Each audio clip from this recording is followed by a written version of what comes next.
Buen día, profe. Nuestro equipo está conformado por Antonio Paredes Bonilla. García Medina César Alejandro. Y Jesús Fernando Murrieta Mata. Y pues bien, en este caso nosotros venimos a presentar nuestra tarea 2.2 de la asignatura de electromagnética, la cual lleva como nombre campo eléctrico distribuido, el cual a su vez pues viene siendo el tema principal de esta presentación. Muy bien, primeramente para comenzar nosotros vamos a hablar acerca de lo que son la distribución continuas de cargas. Muy bien. Como en anteriores presentaciones hablamos, para ser más exacto, en la presentación anterior a esta, nosotros hablamos acerca de lo que son las cargas eléctricas, hablamos sobre la ley de Coulomb, hablamos sobre lo que es el campo eléctrico. Estos temas los enfocamos al análisis de cargas puntuales en el espacio. Pero pues en esta ocasión nosotros vamos a hablar de igual manera sobre la ley de Coulomb, pero en especial vamos a hablar acerca de lo que es el campo eléctrico enfocado a lo que son las distribuciones continuas de carga. Las cargas eléctricas no siempre se presentan como una carga puntual en el espacio. Una carga puntual en el espacio ya habíamos definido en la anterior presentación, que pues viene siendo ya sea una carga positiva o negativa que se encuentre en algún punto del espacio tridimensional en donde vivimos, ¿no? Pero pues como he dicho, no todo el tiempo las cargas se encuentran como una carga puntual, sino que en la mayoría de los casos estos se pueden encontrar como distribuciones continuas de carga. Estas se pueden encontrar ya sea de forma lineal, de forma superficial y de forma volumétrica. Para que entiendan un poquito mejor este concepto de lo que es la distribución continua de carga, pues más que nada, imaginemos que tenemos una barra de metal de una cierta longitud, una longitud por ejemplo de 5 metros, y esta carga, esta barra, pues obviamente se encuentra cargada o está cargada uniformemente. ¿Qué quiere decir? Que si imaginamos una carga y imaginamos que tiene una carga, por ejemplo, en uno de sus extremos, entonces si la carga que se encuentra en esa barra es uniforme o se encuentra distribuida uniformemente, quiere decir que existe una carga en su extremo y luego otra enseguida, y otra enseguida, y otra enseguida, y otra enseguida. Quiere decir que existe una cantidad infinita de cargas distribuidas uniformemente en todo lo que es esa barra. Así puede ser también, por ejemplo, para la distribución de cargas o distribución continua de cargas de forma superficial, por ejemplo, en alguna placa de metal de cierta longitud, o también puede ser, o se puede presentar en algún, por ejemplo, en una esfera. En este caso, eso sería lo que es la distribución continua de cargas enfocado a la parte de volumen, ¿no? O volumétrica. Pues bien, ya una vez sabiendo todo esto, pues obviamente podemos definir que una distribución continua de cargas se define o es más que nada un conjunto de cargas que se encuentran en una superficie distribuidas pues uniformemente. En el caso de una distribución continua de carga, el campo eléctrico, para contar el campo eléctrico que se produce en un punto cualquiera, por ejemplo, ya sea de algún objeto con longitud, un objeto con superficie o un objeto con volumen, pues es necesario dividir lo que son sus cargas que se encuentran en ese objeto en elementos muy pequeños hasta que se consideren puntuales. Y estos elementos, esta división de los elementos, esta división de las cargas, los podemos denominar o sustituir por un diferencial de dq, como podemos observar aquí en la presentación.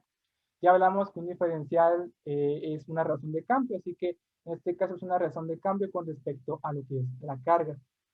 Eh, si nosotros nos vamos a, bueno, perdón, para poder nosotros calcular lo que es el campo eléctrico de este objeto que habíamos dicho, que si es necesario pues dividir sus cargas en en elementos muy pequeños. Y para calcular lo que es la carga, el campo total de lo que es ese objeto, pues es necesario utilizar una integral, ya que una integral, como sabemos, pues obviamente sirve para sumar, ¿no? Entonces, si nosotros sumamos mediante esa integral todos los diferenciales de carga, pues obtenemos lo que es todo el campo eléctrico de ese objeto. Si nosotros recordamos lo que es el principio de superposición, el principio de superposición explica, o en este caso define, la suma de todas las fuerzas que otras cargas aplican sobre otra carga, en este caso sobre cargas puntuales.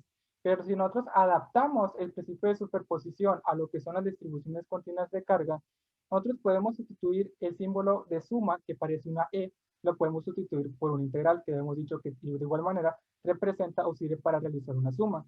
Y sustituimos lo que es el valor, o en este caso el dato KI, que en este caso es el que tenemos aquí. KI lo sustituimos por un diferencial de carga. Ya una vez sustituido, o en este caso, para sustituyendo lo que es el principio de superposición, ahora adaptando lo que son las distribuciones continuas de carga, podemos obtener lo que son estas tres ecuaciones o estas tres fórmulas que tenemos en la parte de abajo. Son tres, ya que el principio de superposición se adapta a lo que son las distribuciones continuas de carga, ya sea para elementos lineales o elementos que tienen una longitud, elementos con superficie o elementos volumétricos porque tienen volumen. Como podrán observar, dice que, o sea, primeramente está un dq. Este dq significa un diferencial de carga. Esta fórmula dice diferencial de carga es igual a ρ sub L. No hay que confundir lo que es el símbolo ρ. El ρ en sistemas de ecuaciones, pues más que nada representa lo que es el radio, en este caso de, por ejemplo, un cilindro, ¿no? Pero en este caso, ρ con el subíndice L, en este caso representa la densidad de carga lineal. Esta densidad de carga lineal se multiplica por un diferencial de longitud o una derivada de longitud, y en base a lo que es esta multiplicación, pues obtenemos un diferencial de carga.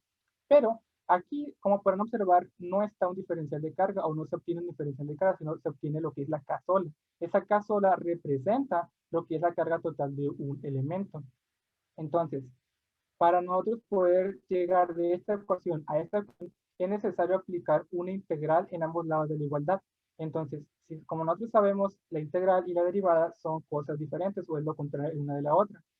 Por lo que si nosotros aplicamos una integral del lado del diferencial de carga, se elimina ese diferencial y queda la Q sola, como podemos observar aquí. Y del otro lado tenemos una integral. Esa integral es una integral definida que tiene intervalos, que los intervalos se definen con la longitud de lo que es el objeto que estamos midiendo. Y pues de igual forma, pues obviamente aparecen lo que son la densidad de carga lineal, que se multiplica por una derivada de longitud. De igual manera o de igual forma, pues estas fórmulas se sustituyen, o en este caso se aplican para las diferentes distribuciones las diferentes distribuciones de carga, ya sea de manera superficial, ya sea volumétrica o lineal. Bien. La intensidad de carga, la intensidad del campo eléctrico, debido a cada una de las distribuciones de carga, en este caso ρ sub L, ρ sub S y ρ sub E, en este caso viene siendo la densidad de carga lineal, densidad de carga superficial y densidad de carga volumétrica, pueden considerarse como una sumatoria del campo al que contribuyen las numerosas cargas puntuales que componen la distribución de carga. Así que el reemplazo de Q por el elemento de Q se puede sustituir pues, con lo que son las fórmulas anteriores que habíamos visto. Y pues posteriormente pues se integra y dan como resultado lo que son las siguientes tres fórmulas. Las anteriores fórmulas eran para calcular la carga total de en este caso, de un objeto que contiene o que es lineal, por ejemplo, que tiene longitud, para calcular la carga total de un objeto con superficie o de una superficie.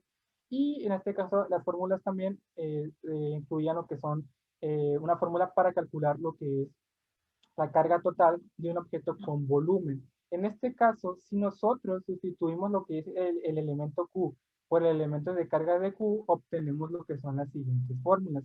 Como podrán observar, estas fórmulas justamente ya son específicamente para calcular campo eléctrico. Campo eléctrico ya sea en un objeto lineal, en un campo eléctrico en un objeto con superficie o un campo eléctrico para hacer calcular un campo eléctrico con un objeto con volumen.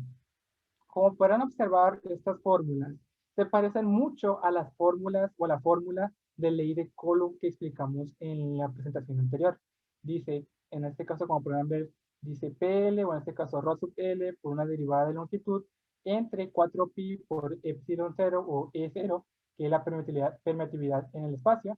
Este término, en este caso, esta multiplicación de 4pi por E a la 0, o en este caso, epsilon 0, en este caso representan lo que es la K, la constante K, y R pues representa la distancia, o en este caso la distancia de separación entre una carga y otra. Y pues podemos ver que también está lo que es, en este caso, esta multiplicación se multiplica por un vector unitario. Entonces, como podrán observar, esta se parece mucho a lo que es la ley de Coulomb que explicamos en la clase anterior, perdón, en la presentación anterior.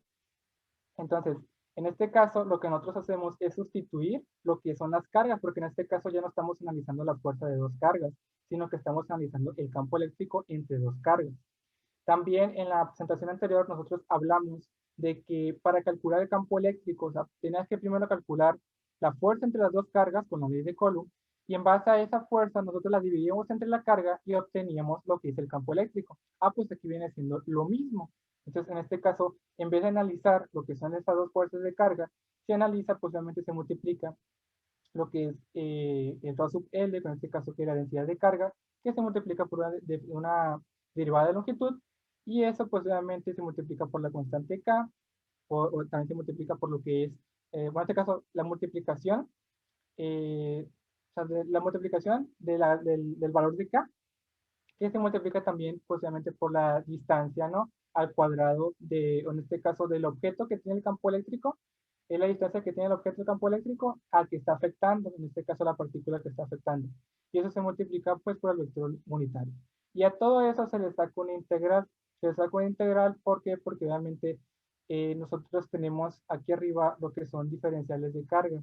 O sea, nosotros sacamos la carga total del objeto y esa carga lo multiplicamos por lo que es la fuerza, en este caso relacionada con lo que es la ley de Coulomb, y sacamos la integral, que en este caso viene siendo la integral hacia la suma de todos los diferenciales de carga del objeto de campo eléctrico que están afectando a la partícula. En este caso hace la suma de todas esas cargas que están afectando a esa partícula y pues se obtiene lo que es esta fórmula. De igual forma, pues se obtiene lo que es la siguiente fórmula, que en este caso esta fórmula se aplica para lo que son objetos con superficie, y posiblemente la siguiente fórmula de igual manera se aplica a los objetos que tienen un volumen. Bien, ahora vamos a explicar cómo sacar, en este caso para entender un poquito mejor las fórmulas anteriores, vamos a explicar con un ejemplo el cómo sacar o cómo calcular el campo eléctrico en un objeto con cargas lineales. En este caso, si se considera una carga lineal con una densidad de carga uniforme, ρ sub L o densidad de carga lineal, que se extiende a lo largo de A a B a través del eje de la Z, como se muestra en la siguiente figura, el elemento de carga dQ, que es el diferencial de carga, se asocia con el elemento TL, que en este caso será la derivada de longitud. La derivada de longitud la podemos sustituir por dz. ¿Dz por qué? Porque como podemos observar, del punto A al B, y en este caso que está el diferencial de longitud, está sobre el eje de las z. Entonces, por eso se sustituye el dl por dz. Entonces, ya como habíamos presentado estas fórmulas, obtenemos lo que son, o agarramos lo que son las fórmulas de diferencial de carga, y en este caso lo que hacemos es sacar integral para obtener la carga total, ya que se tiene lo que es la carga total, que en este caso es una multiplicación, en este caso es una integral definida con los intervalos de z a zb, que en este caso es la distancia que existe sobre el eje de la z, por eso dice z del punto A al punto B, por la, pues en este caso es la integral definida, por la multiplicación, en este caso se saca la integral de la multiplicación de, en este caso, la densidad de carga de longitud por dz. En este caso, si sustituimos el dl por el dz. Muy bien. Dice ya la intensidad de campo eléctrico en un punto aleatorio, ya sea x con coordenadas x, y, z, pues se puede obtener con la ecuación que habíamos visto anteriormente, que es esta que está aquí abajo, que en este caso es campo eléctrico, es igual a la integral de, en este caso, la densidad de carga de longitud por una derivada de longitud, entre 4 por pi por epsilon 0 por, en este caso, la distancia al cuadrado, multiplicado por un vector unitario. En este caso, tomando todo en cuenta lo que es el problema anterior o el ejemplo anterior, precisamente se acostumbra a denotar al punto a un punto de campo eléctrico con las coordenadas x, y, z. Y al punto del origen o al punto en donde el punto al cual el campo eléctrico está afectando se denomina con, en este caso, de igual manera, con las coordenadas x, y, z, pero con una apóstrofe arriba. En este caso, como podrán ver en la imagen, de igual manera como lo presentamos anteriormente, se sustituye dl por el dz. Y en este caso, el r viene siendo el vector, se obtiene un vector distancia. El vector distancia se obtiene ¿para qué? Pues para, en este caso, calcular lo que es la fuerza que en este caso aplica ese campo eléctrico sobre esa carga que estamos analizando o ese punto que estamos analizando. Entonces se obtiene por la resta del punto del campo eléctrico menos el punto de la carga que estamos analizando y se obtiene lo que es la siguiente ecuación. Posteriormente, como podrán ver aquí, está lo que es r al cuadrado, que es la distancia, ¿no? La distancia cuadrada se obtiene sacando la magnitud del vector de distancia y en este caso elevándolo al cuadrado, obteniendo lo que es la siguiente función. Una vez obtenido lo que es el vector de distancia y se obtiene lo que es la distancia, pues obviamente se saca lo que es lo siguiente. En este caso, como podrán observar, dice un vector unitario con respecto a r sobre la distancia al cuadrado, que esto es igual al vector unitario sobre, en este caso, el vector de distancia, perdón, en este caso el vector de distancia, sobre el vector de distancia, que en este caso le saca la magnitud, y a su vez se eleva al cubo, obteniendo lo que es la siguiente ecuación. Ya obtenido esa ecuación, nosotros podemos sustituir en esta ecuación, que en este caso es la ecuación de campo eléctrico, y obtenemos lo que es la siguiente ecuación. Si quisiéramos nosotros evaluar la siguiente sección, lo que obtuvimos anteriormente, solamente es conveniente definir los valores de, en este caso, este no parece una A, no es una A, sino en este caso es un alfa. Es un alfa. Entonces es alfa, alfa 1 y alfa 2. Ya, estos valores de alfa, me voy a regresar tantito, son estos valores que están aquí. Alfa, alfa 1 y alfa 2.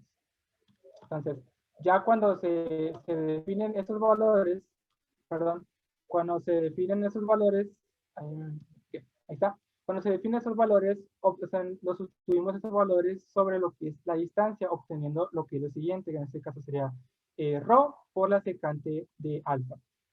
Y en este caso se sustituye lo que es el valor de z. Este z es el valor del punto el punto que estamos analizando, el punto al cual está afectando el campo eléctrico, obteniendo lo que es la siguiente ecuación. Esta a su vez se deriva y en este caso se obtiene lo que es la siguiente ecuación. Una vez se obtiene esa ecuación, se vuelve a sustituir con lo que ya teníamos anteriormente en la ecuación, que sería esta ecuación, y se obtiene pues lo que es lo siguiente. Agrupando términos semejantes, se obtiene lo que es esta siguiente ecuación. Esta ecuación ahora sí ya viene siendo lo que es la ecuación para calcular el campo eléctrico del ejemplo que estábamos analizando anteriormente.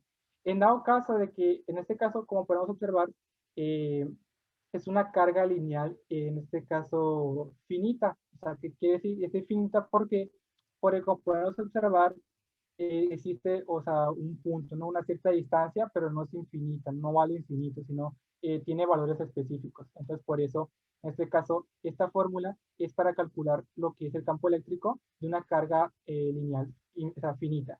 Y en este caso, si la carga lineal fuera infinita, o sea, que tuviera distancias larguísimas, o sea, que de menos infinito a infinito, pues se utiliza lo que es la siguiente fórmula para poder calcular. Bien, ahora pasando a lo que son las cargas superficiales, de igual forma, les vamos a presentar un pequeño ejemplo para poder entender un poquito mejor el cómo calcular el campo eléctrico, en este caso con distribuciones de cargas, distribuciones continuas de carga en un objeto con superficie. Si se considera una lámina infinita, como la que tenemos aquí en la imagen, de carga en el plano XY, una densidad de carga uniforme a densidad de carga superficial, la carga total asociada a una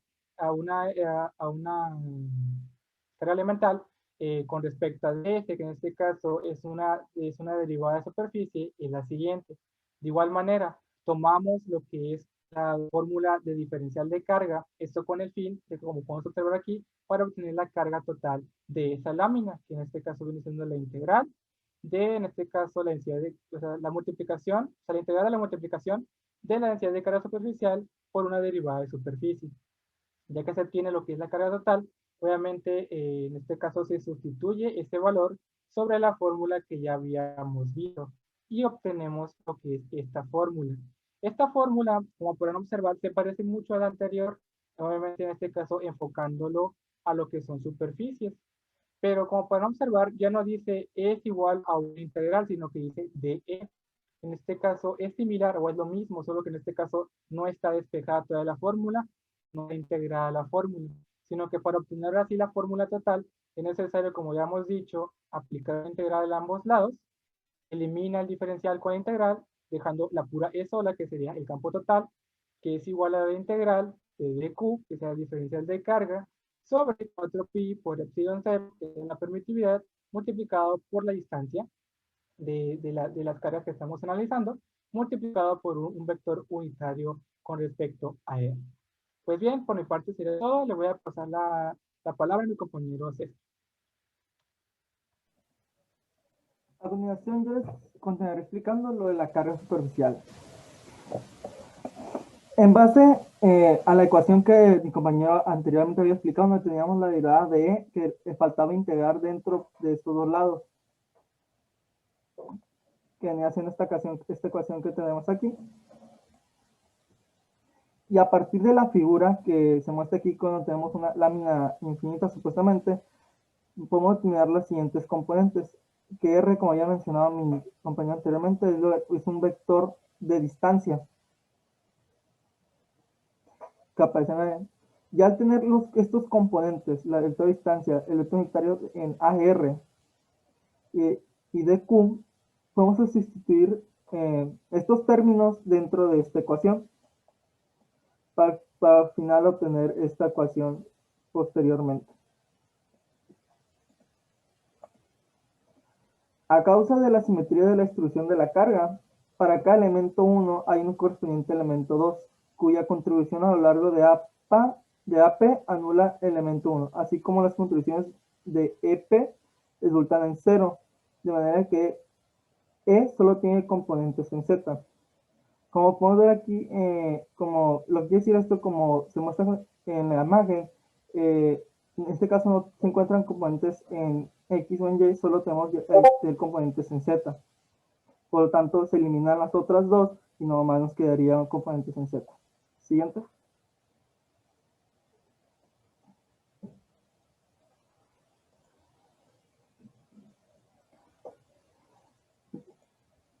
No. Eso también se puede mostrar matemáticamente reemplazando el AP por coseno de phi de AX más seno de phi en AY, que serían las componentes faltantes que no teníamos.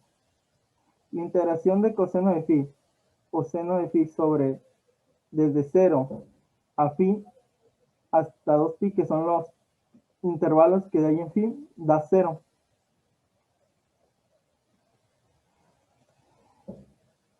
Lo cual quiere decir que, como habían dicho, solo tiene componente en Z a lo largo de lo que es el plano de X y en Y. En cambio, si tomamos como esta ecuación sería en este caso que teníamos una lámina infinita porque tiene valores en sus componentes. Pero en cambio, si queremos determinar dentro de lo que pues, sería una lámina infinita, se utiliza esta fórmula porque aquí podemos dar cuenta que tienen el vector donde dice AN, eso nos indica que puede indicar cualquier número, entonces eso puede alcanzar hasta que son los componentes de menos infinito a infinito. Siguiente. Ahora vamos a ver la distribución pues, dentro de lo que es la carga volumétrica.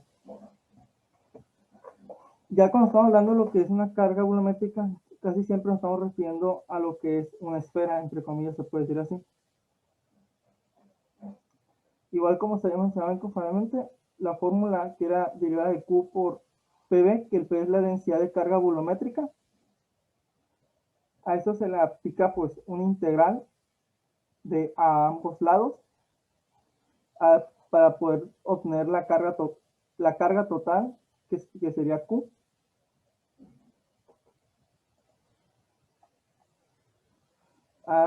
Contando que la esfera R, la esfera, tomando al radio como A, la fórmula que diría la densidad de carga volumétrica, conocemos que para poder sacar el volumen dentro de una esfera, la fórmula es 4/3 de pi por el radio al cubo. Aquí el radio vendría sustituyendo por la que viene representando lo que sería el radio. ¿Siento?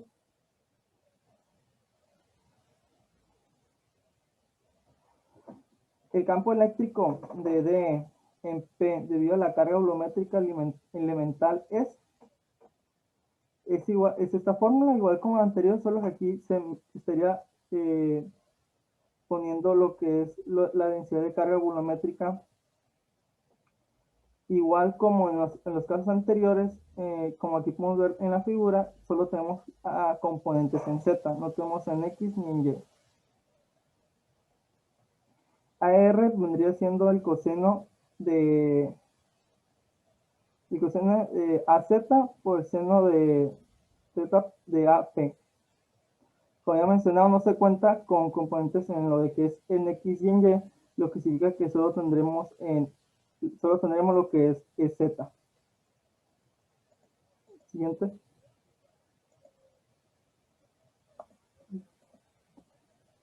Para poder deducir esto, pues puedes sacar la fórmula para tener la carga volumétrica solo teniendo componentes de lo que tenemos en EZ, se deducir las expresiones para dB, la R cuadrada y el coseno. Aquí se tendría la fórmula de la derivada de B. Al aplicar la regla del coseno, en base a la figura que habíamos visto anteriormente, podemos determinar la siguiente ecuación.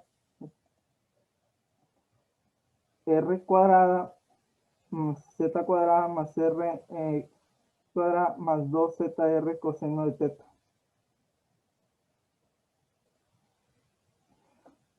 Es conveniente evaluar la integral de las ecuaciones anteriores en términos de R y R está por tantas expresiones como coseno de teta y seno de teta.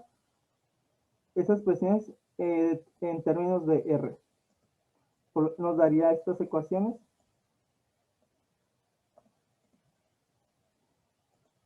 Y al derivar la ecuación de coseno de teta con respecto a teta manteniendo fijo lo que es z y r, nos va a dar esta siguiente fórmula donde viene lo que es del seno. Estas tres fórmulas, teniendo en cuenta esta y esta, se van a sustituir en una posterior ecuación. Siguiente.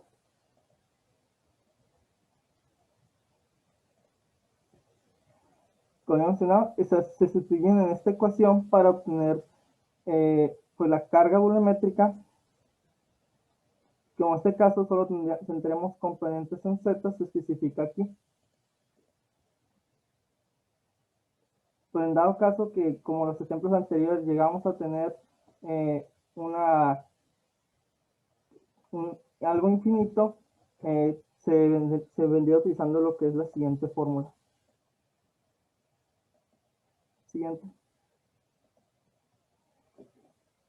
Ahora mi compañero Murrieta le va a explicar la densidad de flujo eléctrico. Muy bien. Se dice que el flujo, debido a un campo eléctrico, en este caso se representa con la letra E, se puede calcular definiendo de forma general lo que es el flujo. Sin embargo, dentro de una práctica, dicha cantidad no suele considerarse como electrostática, como el flujo más útil. Entonces, asimismo, se nos muestra que la cantidad de un campo eléctrico depende del medio en el que se localiza la carga o el vacío en ese capítulo. Entonces, si suponemos que un nuevo campo vectorial, el cual se representa con la letra D independientemente del medio, se está por definir esta fórmula, la cual la letra D se refiere a lo que viene siendo la densidad del flujo eléctrico, que es de lo que estamos hablando, ¿no? Entonces esto es igual al epsilon 0 que multiplica al campo eléctrico. Después, para definir el flujo eléctrico, este se representa con este símbolo que se puede observar aquí en la presentación, el cual se lleva a cabo en términos de D, usando la ecuación 3.13, o sea, es decir, la que tenemos aquí abajo, en donde tenemos lo que es el flujo eléctrico igual a la integral de la densidad del flujo eléctrico por la derivada de superficie. Siguiente.